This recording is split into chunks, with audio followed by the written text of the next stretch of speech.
Okay, so today I'd really like to welcome a fantastic guest that we've got on our show today. His name is Rob Jenkins. Now, he's been working in the IT industry for over 30 years. Now, in the last 9 years, Rob has held leadership positions at Atos, KPMG and ServiceNow, working with the largest enterprise customers of ServiceNow to build and execute their ServiceNow platform strategy. Now, most recently, Rob was COO for Northern Europe for the Atos ServiceNow practice. So Rob, a huge welcome to you and thanks for being on our show today. Thank you, Farah. Morning. Morning to you. So look, it's brilliant to have you on. Rob, look, your background, your experience, it's just got that real wow factor to it. You've got a real journey. It'd be great for everyone to hear how you first got introduced to ServiceNow and how you've kind of achieved such great success, reaching the positions that you have done so far in your career. Okay, yeah, I suppose I started my ServiceNow journey probably 9 years ago now. Back when ServiceNow was still a big firm, but very much a kind of single value proposition aimed at an IT buyer. And I came there through, like many events for many people in their career, through people that I know. So I'd worked with some people at VMware, where I had a great career, great time at VMware, not dissimilar journey of joining a very fast growing, very dominant IT company and having a great career there. And then of course in our industry, like many others, people move around in the industry. And I spoke to someone who spoke to someone, and I ended up having a conversation, and I ended up going and working for ServiceNow. But it was originally through the power of the network, which has served me well throughout my career, really. Yeah, that sounds amazing. And, it's like talking about the power of network. I think that's so important for people to kind of learn that kind of skill. How did you do it? Like any kind of advice that you'd give to young people to kind of set themselves up? I've been reflecting. I think my last 5 jobs probably have come because of a connection in my network. And that's never been a sort of cynical... I must build my network because at some point if I do something for that person, they can do something for me. It's really just a product of, working with people honestly, openly, getting to know people, and you build trust with people. I think it's a very natural human tendency to be drawn towards people that you know. People that you're familiar with or who have impressed you. And do you know what, funnily, it's not always the people that you necessarily got on with best when you were working with them. I've had great networking results, if you like, not necessarily all jobs, but great networking interactions with people. There may have been times I clashed heads with them. Just recently I put a lady in touch with someone in the team I was running to act as a mentor because she was a very senior person, and we got in touch to talk about the possibility of doing that, and we had a great time and really enjoyed reconnecting, and we were laughing about the fact that we hadn't always seen eye to eye when we actually worked together, but that process of working in a challenging environment sometimes had actually built quite a bond. So I would say, when you think about your network as your career goes on, and clearly the longer you work, the bigger your network gets, it kind of snowballs up. You might be surprised by the people that become a valuable network and a valuable contact in the future. It might be people you didn't necessarily work with that much. It might be people that you really challenged each other. Or of course it would be people that you really knew well and you really liked and trusted each other. But I've certainly been surprised on a number of occasions about how powerful that network is when you start to really think about, well, I'd like to talk to this company about something, or there's an opportunity here, and it may not be just a job opportunity, it may be a collaboration or partnership or even a sales opportunity. And so kind of the older I get, the more I realise how important that network is.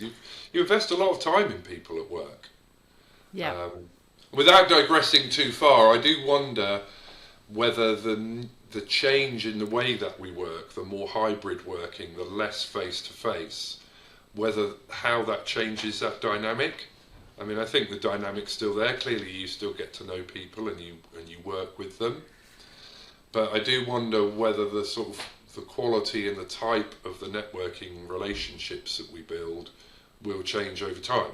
And it may not be for the worse. It just will be a slightly different dynamic, I think.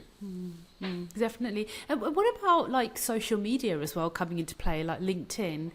Like I know people are looking to add connections of people that necessarily they might not even met before, right? But they work in the same industry. Do you think that's a good strategy? Like, do you think people should be building up networks in that respect?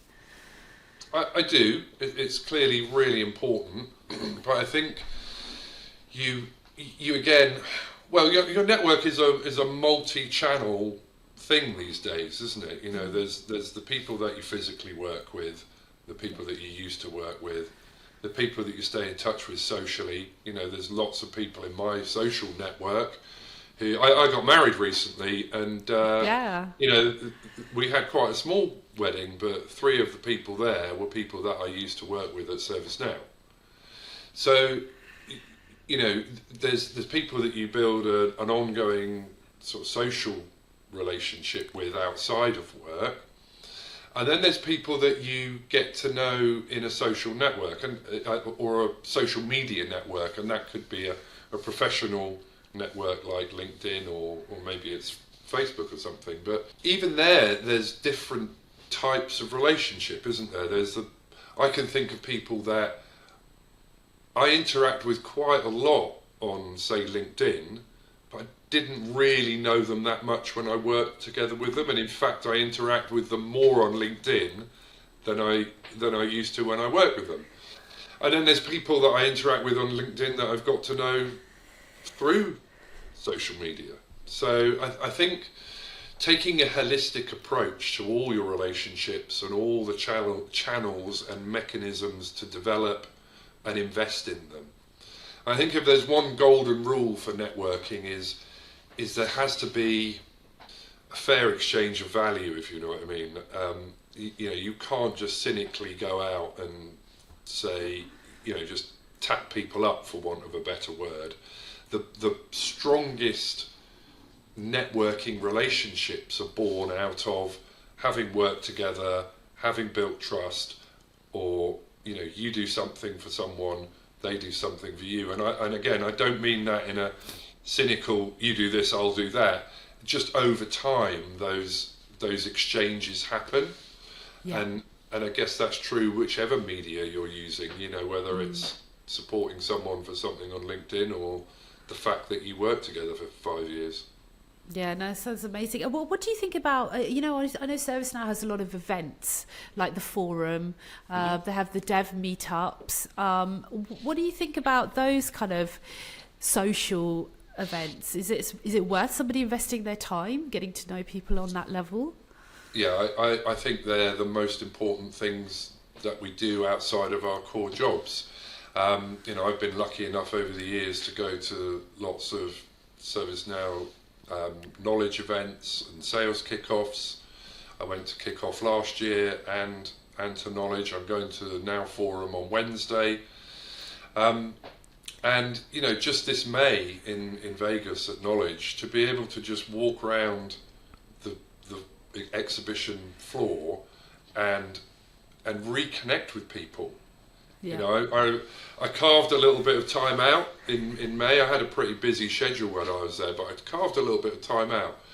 And in hour and a half, 2 hours, I just walked around and went to the different stands and sought out the people that I know. And you know, it actually was really motivating. It really stimulated how much a discussion on how much was going on in the ServiceNow market. And I've really enjoyed it, but also had follow-up conversations back in the UK. You know, it seems a bit bizarre to fly to Vegas to meet someone who actually lives an hour away from you. So I have subsequently met with some of those people again, and yeah, I think they're really powerful. And again, I referred to it earlier. I'm trying to figure out how the new ways of working are going to impact the way we work. Clearly, there's a lot of efficiency and a lot of benefit to be had by less travel, overhead, less cost, less time.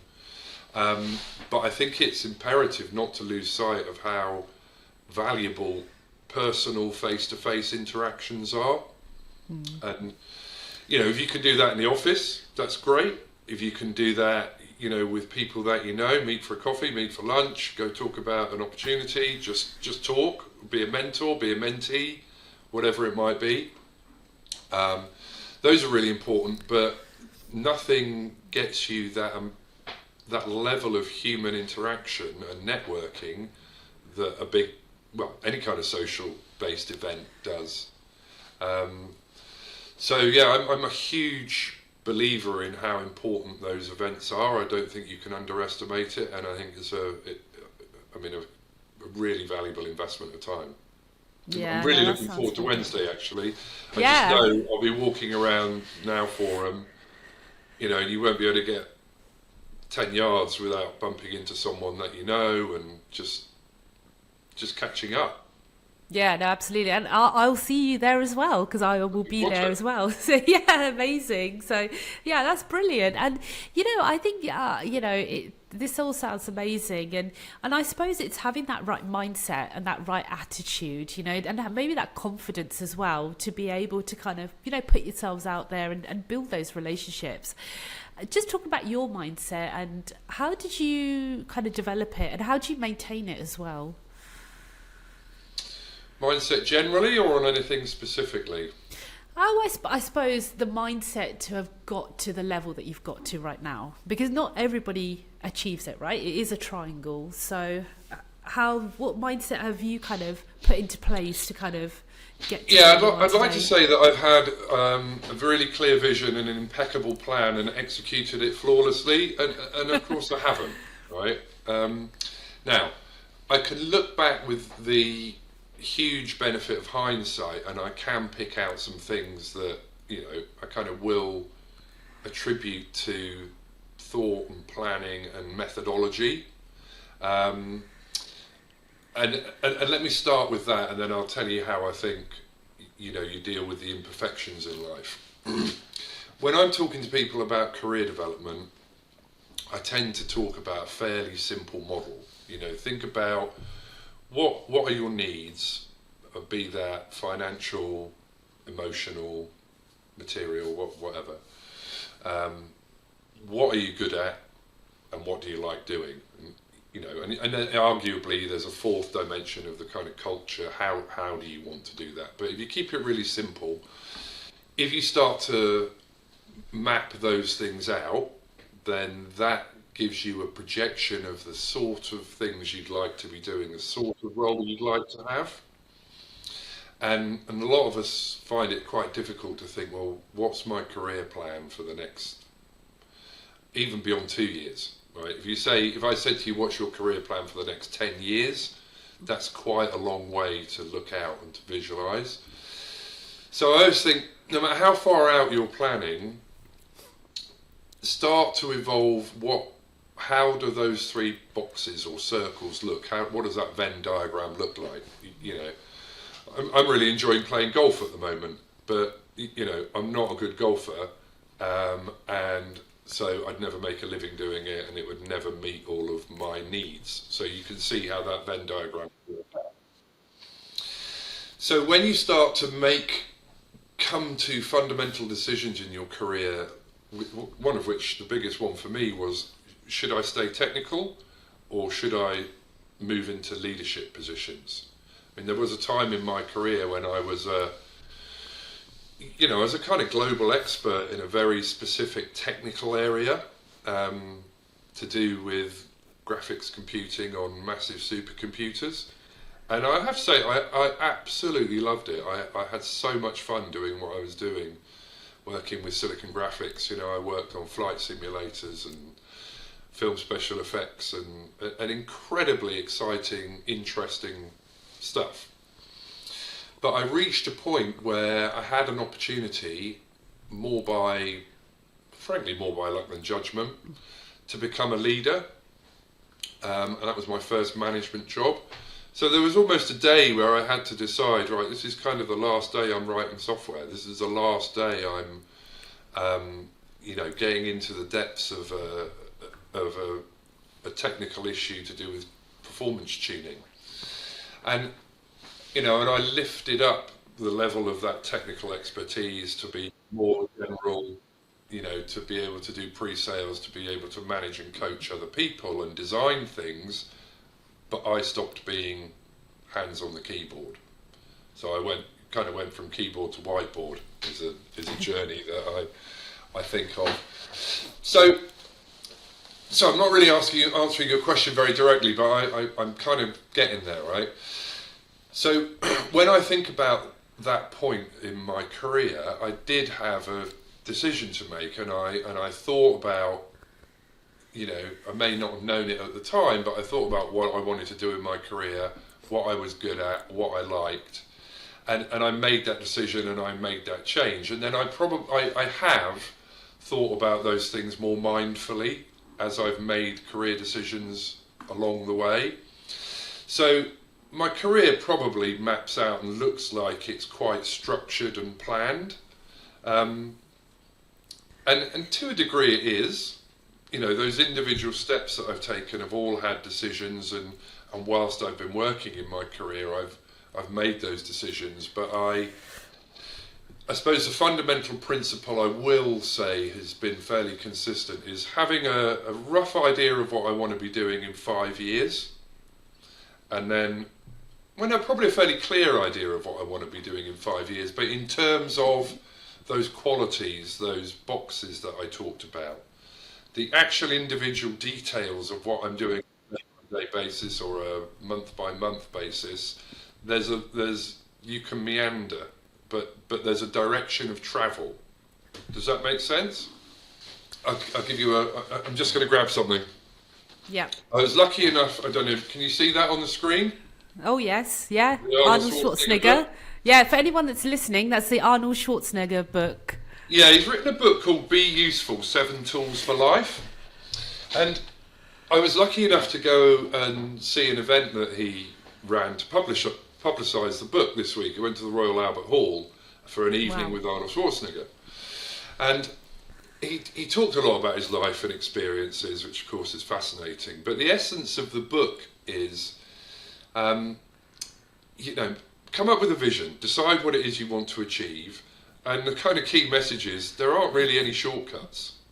You decide what it is you want to achieve, and there's a lot of detail behind this, but essentially the key tenet is, and you've got to work hard. Yeah. And he's really quite direct about the way he describes working hard, but he's very clear.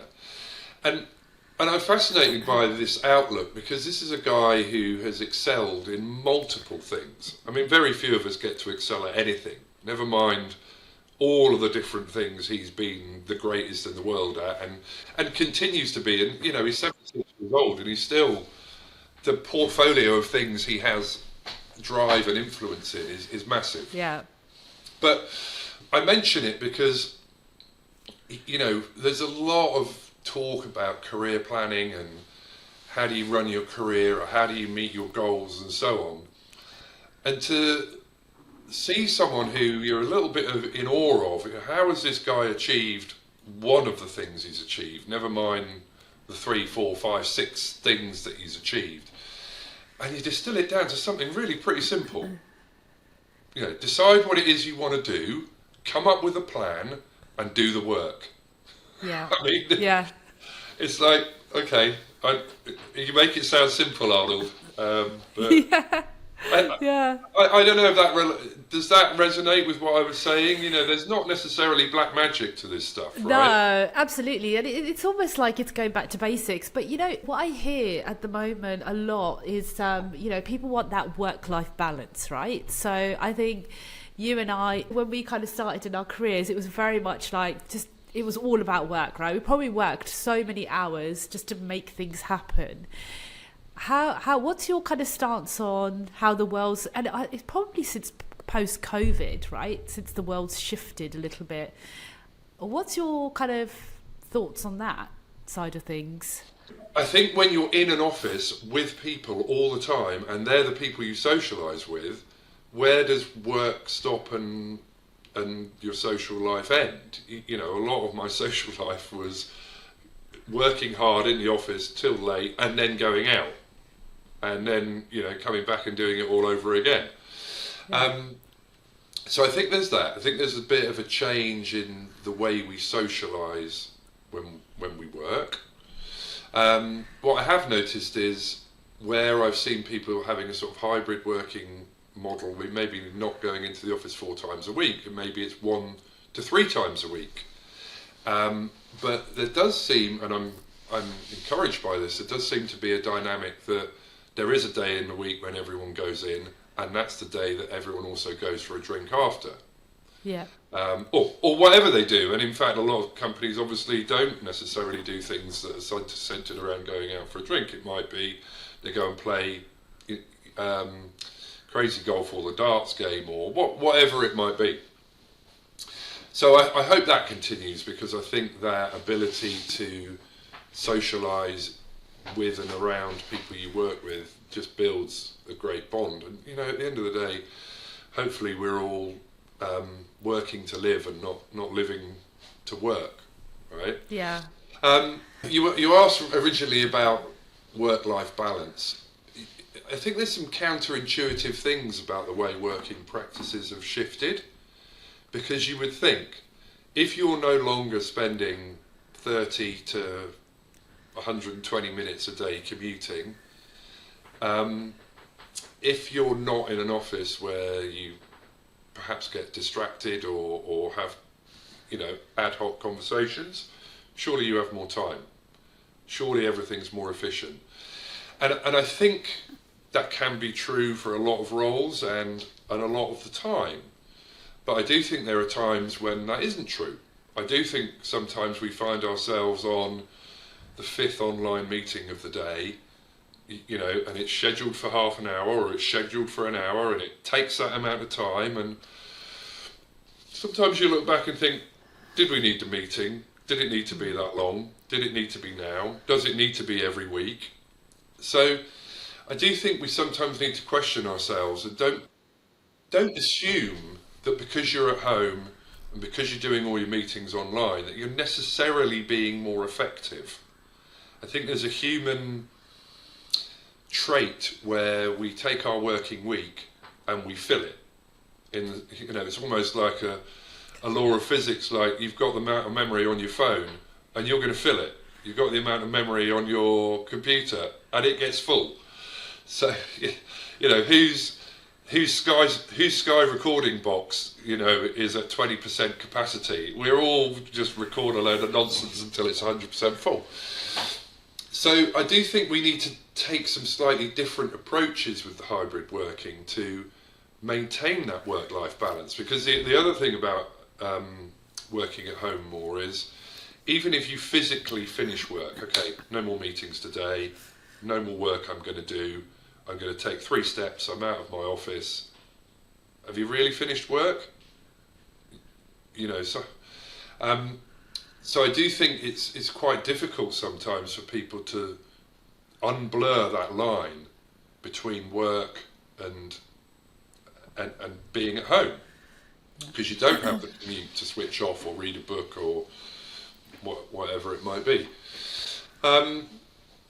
So, what am I trying to say? I'm not sure that work-life balance has necessarily got better, despite the fact that we're now supposedly able to work more efficiently and travel less and so on. I don't know. What do you think? You made a really interesting point just previously, which I thought was about the social aspect, because a lot of people now, they want remote working. So a lot of people want 100% remote working. Like, what are your thoughts on, like, are people missing out?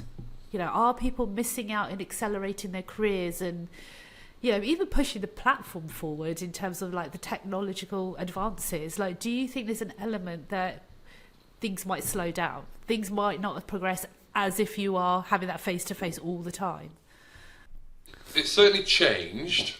Now, the great thing is, I think we have choices, and with choice, I think the key is to find the right balance.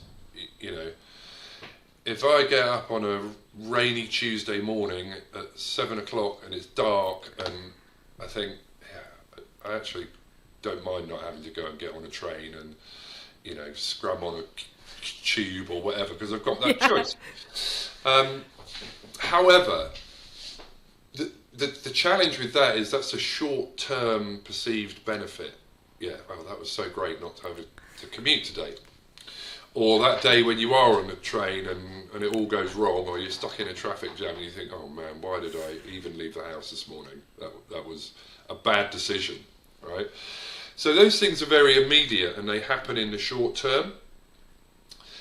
The challenge is, and that's great to have that choice, and sometimes we have things that we need to do in the day where we just need to rattle through, crack through some tasks and get them done.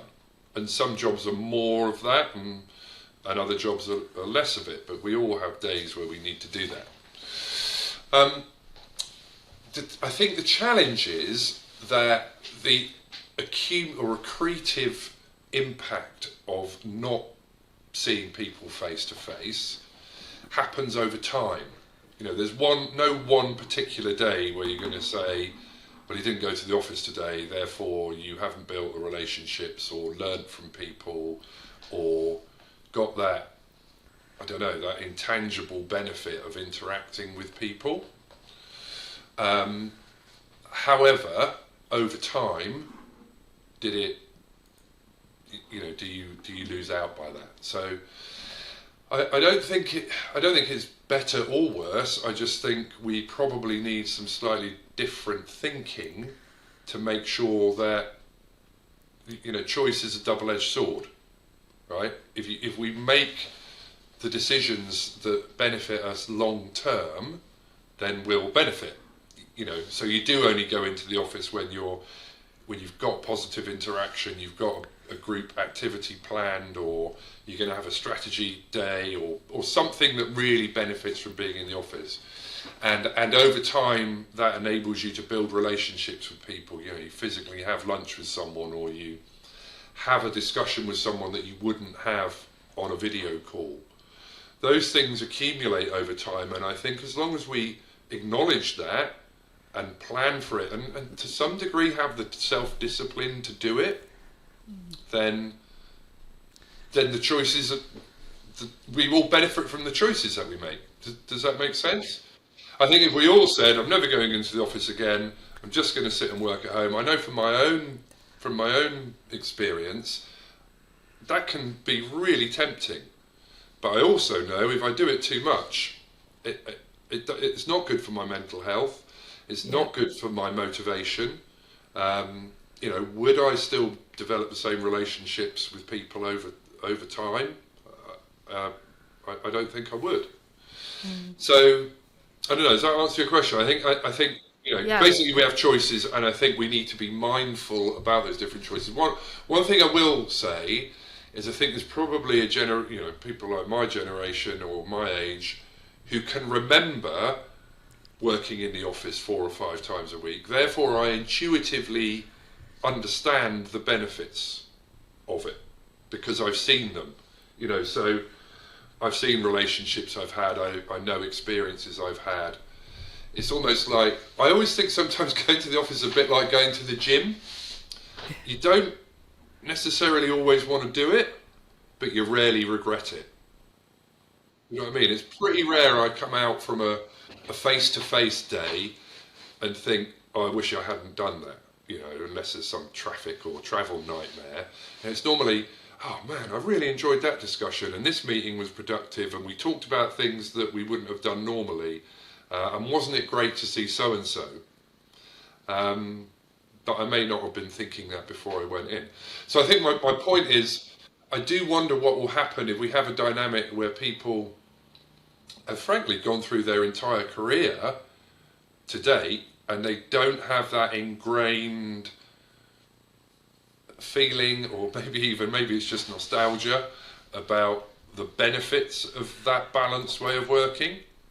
So I think that will flush through the workforce, and they'll of course develop their own new ways of working and new experiences. So I do think there's some fairly fundamental change coming in the next few years. Yeah, absolutely. And you know what they always say, sometimes the best conversations are the ones that you have around the coffee machine, right? It's by 100%. The water cooler, so that's where you're really going to build your bonds. I think that's not just a social thing, right? I can't count the number of times I've gone into an office for a specific reason and specific agenda and ended up tackling a topic or making an agreement or finding an opportunity or helping someone or being helped in a way it wasn't planned. I just didn't expect it to happen. Now, I think there's ways you can do that by working remotely, but again, you have to be mindful. You have to think, do you know what, I'm just going to pick up the phone and call this guy. Yeah. I haven't got a meeting scheduled with them. But yeah. No, that's really interesting. I was going to ask you, so especially let's think maybe back to COVID where it was fully remote working. As a leader, how did you encourage your staff to say, hey, look, my door's open. Just because we're not in the office, I'm still here. You can reach out to me. Like, what advice would you give to other leaders who are in that position that might be struggling to build that connection with their staff? It's quite difficult to build a relationship with people virtual working. It's pretty easy to maintain a relationship with people. So if you physically never met, then you do have to invest in a slightly different way. And I think you have to invest in all the standard tenets of communication and leadership. People do need a vision. They do need to understand there's a strategy and a plan. They do need expectation setting, and they do need multiple media and multiple channels of communication. So I think as a leader, following all the things that you would normally do, yes, we're going to have formal quarterly all hands and structured one-on-ones, and we will try. I mean, obviously in COVID we couldn't even meet at all, but as much as possible to keep that structure of expectation. I know I'm going to get this communication, I know I'm going to get that communication. Expectations have been set. But I think if you're working more predominantly remotely, then you have to over-invest in those things. And you have to also be very mindful that if you haven't met people physically, or of course if you're leading a team of hundreds of people, you may not have met everyone physically, but you may have been in a room, they may have seen you presenting, you may have said hello as you finished a presentation or something like that. There's definitely a human connection that's a little bit different. You have to, you can't fall back on assumptions that people know you, know your values, trust you, want to follow you. I think creating that followership, if you like, requires even more investment than when you're working in a exclusively face-to-face environment. So I don't think any of those principles change because it's remote. I think you just need to perhaps over-invest. But also, I think the bit that gets missed is a little bit like we were just talking about now. It's that informal, ad hoc thing where you can just see someone, hey, great, how are you? Tell me about that. Or you might notice you pick up on body language sometimes, face-to-face, that you don't remotely. And you might find reason to just pull someone aside and ask if everything's okay because you saw a reaction or you saw that just someone didn't quite see themselves. And I've been on the receiving end of that. I can remember at least 2 occasions actually over lockdown where I'd been in some difficult meetings. People were stressed. I was stressed. I was frankly pretty grumpy on 1 or 2 calls. And I can remember very profoundly one and actually probably 2 occasions where I'd finish a meeting and someone called me. I said, "You all right? No, you weren't your normal self on that meeting." And I remember sitting back and just saying, "Do you know what? I really, really appreciate you calling me. I actually am all right. I just was I was slightly losing the will to live with that particular topic, or I'd had a bit of a stressful day for some other reason, and maybe I was a bit grumpy. But fundamentally, I was fine. I was absolutely fine."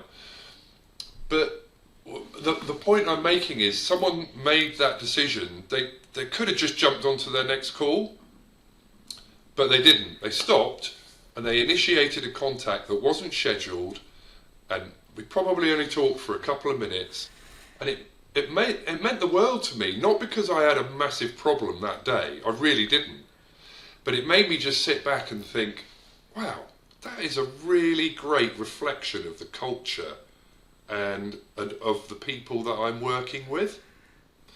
So I think my point is, yes, you've got to do all the big macro stuff as a leader, and you've got to instill, strategy, structure, and the formal communication. But sometimes just going out of the way and breaking the cycle of the formal communication and the structured communication at the right time can mean the world to people. Yeah. And I think that's probably the biggest danger we have in more hybrid working is that we lose that. Yeah. No, absolutely. I totally agree. And it's bringing that human kind of nature. It's like, look, guys, we work together, it's business, but it's like it's bringing in that kindness as well that, I'm a massive believer in that. I always say to people, look, it's important what we're doing. It's stressful, people's livelihoods are affected and so on. But come on, nothing that bad's going to happen because that software project, had a challenge in it. Let's just remind ourselves of what we're doing, why we're doing it.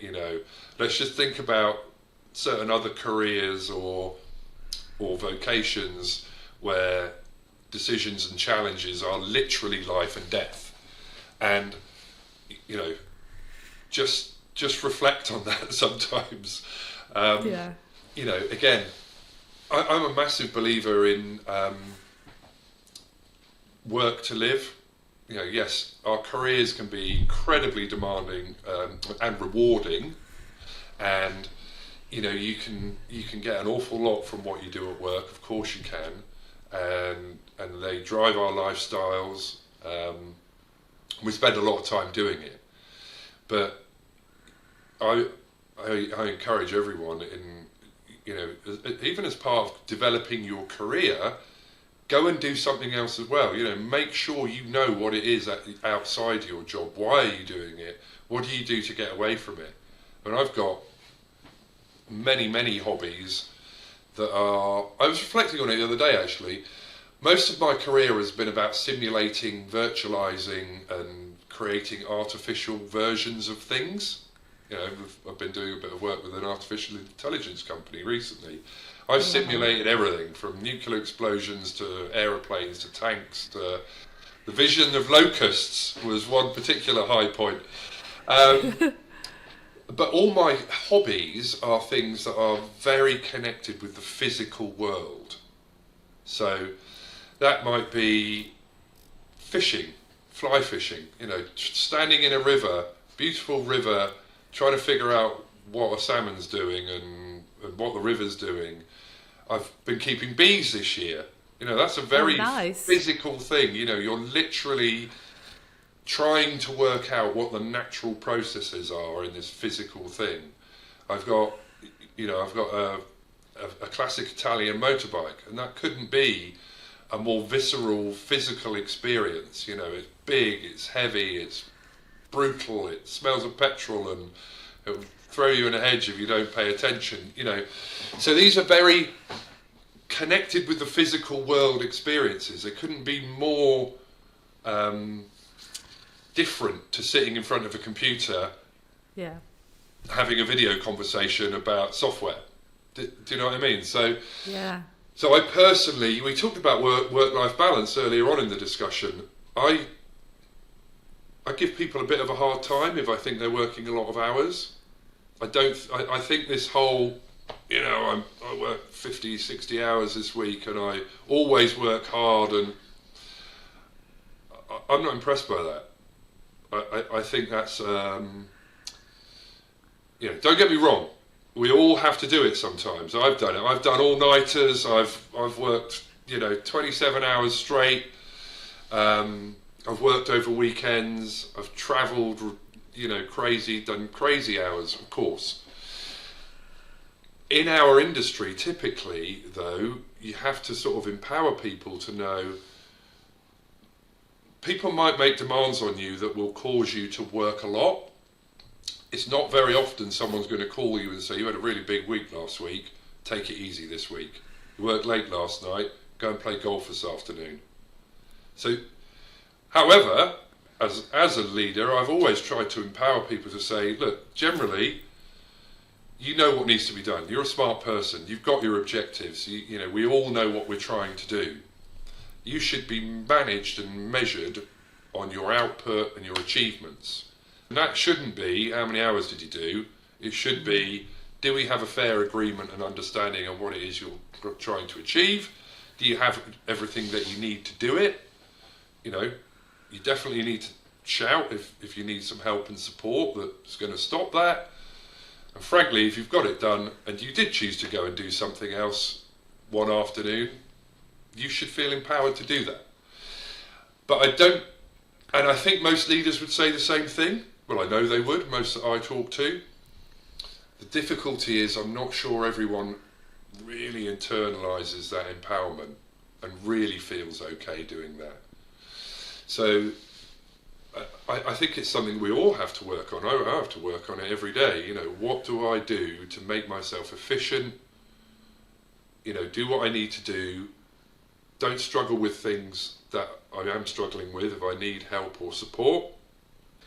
Know when to work and know when not to work. Yeah, that is amazing advice. That's absolutely amazing. And I suppose doing all these activities that you say are so real world, do you think that's kind of stopped the burnout, for you, like to stop, manage the stress? Yeah, 100%. 100%. And it sounds a bit tenuous, but if I can, talking about that blurring between work and home, one of the things I really like to do is I go to the gym, which can, on the face of it, be quite mundane and dull. But again, it's a very visceral physical experience. But I like to try and plan my day so that I finish work at a reasonable time. And the first thing I do is I get out of the office, I don't stop, I don't think about it, I go to the gym and I clear my head. So I'm thinking about what I'm doing, I'm concentrating on what I'm doing, but I'm also mulling over stuff from the day, shuffling it around, adjusting what I might need to do the next day or later on in the week. And I try and do that as my sort of watershed between work and home. Now, of course, I don't always succeed, and I can tell you now there's a time in the evening beyond which if I haven't gone to the gym, it's not happening. Because what I want to do is cook dinner and have a glass of wine. So, but that's the intention I set out with. But so burnout in terms of I give myself something that that's the end of my work day. Yeah. And obviously physically moving around. I was reflecting the other day. Now I don't go into London 3 or 4 days a week. The amount of steps I walk and the amount of hustling up and down escalators and things like that, that's dropped off. And if I don't get up and move around, the amount of movement I do in a week is definitely reduced. Yeah, no, absolutely. So look, final question from me. Let's pretend we're back to the future, okay? So we could go back in a time machine, okay? And you can talk to your 21-year-old self. What advice would you give him? And this could be totally non-work related. What advice would you give him? Great Scott, is the flux capacitor fluxing? Yeah, would you just give him an almanac, would you? Go, here you go. Oh man, that is such a big question. And well, one of the bits of advice I try and give 53-year-old self is, you know, the past is the past, and you get to a certain age where if you haven't got to the age, if I haven't got to my age without having some regrets, I kind of wasn't trying hard enough. So I try and think back over the last 30 years and think, yeah, are there things I would have done differently? Are there things I would say to 21-year-old me? Yeah, there definitely are. And I could pin that down to some decisions I made, personal and professional. But then that's sort of saying, well, you know, they're big regrets, and I can't do anything about that. You know, and even if 21-year-old me could do something about that, if he did, what would be the difference in my life now? But I think some of the principles I'd want to talk about are the things that I probably feel more profoundly now, and I wish I'd understood then. And some of that's physically. You know, don't underestimate the power of your youth and the blessing that you have of fitness, health, strength, stamina. You know, enjoy it, savor it, look after it. I had a period in my sort of 20s and 30s where I didn't really do a lot physically, and then, you know, at 30 I took up taekwondo and I got myself really fit, and I've tried to maintain that since. I would say enjoy all of it, because it's gone, you know, and frankly, none of us are getting out of here alive. I definitely subscribe to that sort of motto. You know, we've got this go, make the most of it and enjoy all of it. And you're going to have challenges. That book by Arnold Schwarzenegger, actually, he talks a lot about that. You know, he's had the stuffing knocked out of him so many times. But he enjoys the journey. And I think that's what I would say to 21-year-old me. Say, go at it, have fun, do all the stupid things you're going to do, make all the wrong decisions. Most of them turn out, as it happens, to be decent decisions. Go for it. Don't dwell on the things that knock you back, and look after yourself and savour it. Yeah, that's amazing advice. And, you know, I love that. I love that concept that, you know, people are always rushing to get to the destination, right? It's always like, and they forget about enjoying the journey that it takes to get there. So that's fabulous advice. And yeah, thank you so much, Rob. This has been so enlightening. It's been so wonderful to hear your views. And yeah, thank you a lot for your contribution. Well, thanks, Farah. I really enjoyed it. Thank you so much.